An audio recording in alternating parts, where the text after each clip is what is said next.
এই পর্যায়ে কেন্দ্র কমিটির আহ্বায়ক মাহফুজ আলম আমাদের ব্যারিস্টার রাশিদ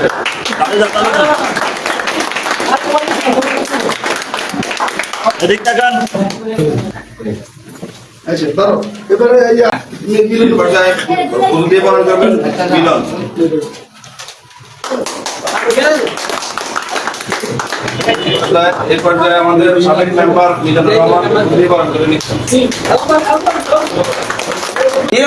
নাম কর চিন্টু ভাই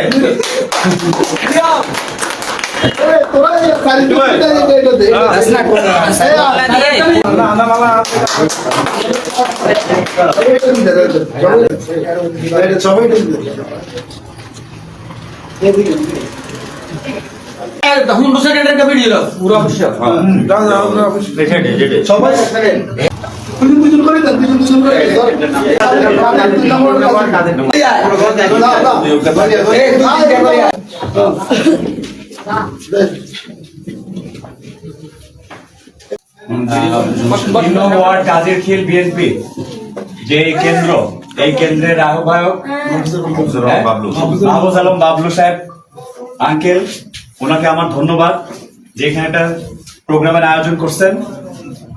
আমার আপনাদের প্রতি অনুরোধ হলো আগামী 12 তারিখ নির্বাচন, আপনারা সবাই জানেন এই অঞ্চলে গত 17 বছর নির্বাচন হয় নাই। আমরা এই অঞ্চলের, আমি জানি যে এই অঞ্চলে আওয়ামী লীগের কিছু অনেক বড় নেতা ছিল, যেটার কারণে এই অঞ্চলের যারা আওয়ামী লীগ বিরোধী রাজনীতি করছে তাদেরকে বিএনপি হোক জামাত হোক, বিশেষ করে বিএনপির নেতা কর্মী, যুব দলের নেতা কর্মী, ছাত্র দলের নেতা কর্মী অসম্ভব ভাবে নির্যাতিত। এইখানে এই এলাকায় এই অঞ্চলের যারা বিএনপি করে, আমার কাছে মনে হয় আপনারা গোপালগঞ্জে যারা বিএনপি করার সাহস পায় তাদের মতো সাহসী। কেমন? এটা আমি জানি। এখানে যত ত্যাগ হয়তো আর বাংলাদেশে আর কোন ইউনিয়নে এরকম ত্যাগ বিএনপি নেতা কর্মীদের আছে কিনা আমি জানি না। তাহলে আপনাদের উপর দায়িত্ব, আপনাদের উপর গুরু দায়িত্ব, সেটা হলো 12 তারিখে সকল ভোটার যাতে কেন্দ্রে যেতে পারে সেটার সুব্যবস্থা করা। যারা হিন্দু ভোটার আছে তারা যাতে মনে না করে যে আমাদের এখানে কেন্দ্রে যে লাভ নাই, আমাদের মার্কা এখানে নাই, এরকম যাতে কিছু মনে না করতে পারে। কারণ আমাদের নেতা তারেক রহমান, ওনার কথা হচ্ছে সবার জন্য বাংলাদেশ, সেখানে হিন্দু হোক মুসলমান হোক। এখন তাদের কিন্তু আর কেউ তাদেরকে মূল্যায়ন করবে না, আমাদেরকে মূল্যায়ন করতে হবে।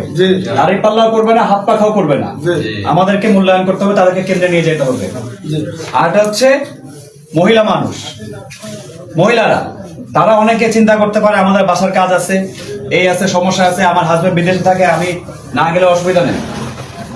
আমাদেরকে রিকোয়েস্ট করে যানবাহনের সকল সুবিধা দিয়ে যথাযথ সম্মান ও মর্যাদার সাথে তাদেরকে কেন্দ্রে নিয়ে যেতে হবে।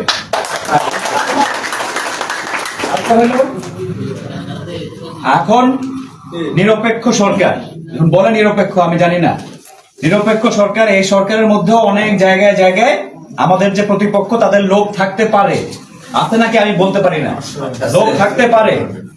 তাহলে আমাদেরকে, কিন্তু তারা ওপেন কিছু করতে পারবে না।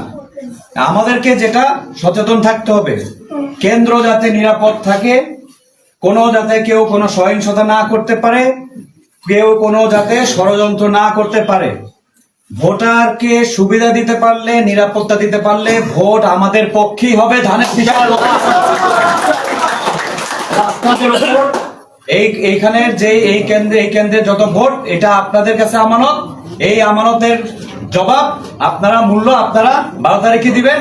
আমাদের কাছে আপনার রেজাল্ট দিবেন যে নোয়াখালী 1 আসনের চাঁদখিল সোনাইমুড়ি যে আসন, সেই আসনে এই কেন্দ্রে ধানের শীষ সর্বোচ্চ ভোট পেয়ে বিজয়ী। সবাইকে ধন্যবাদ। আজকে আপনাদের থেকে বিদায় নিচ্ছি। ইনশাল্লাহ আপনাদের সাথে দেখা হবে, নির্বাচন আসবে, নির্বাচন যাবে, আপনাদের সাথে সম্পর্ক সবসময় থাকবে। নির্বাচনের পরেও দেখা হবে, আর নির্বাচনের আগেও আমি এখানে আরেকবার আসার চেষ্টা করবো ইনশাল্লাহ।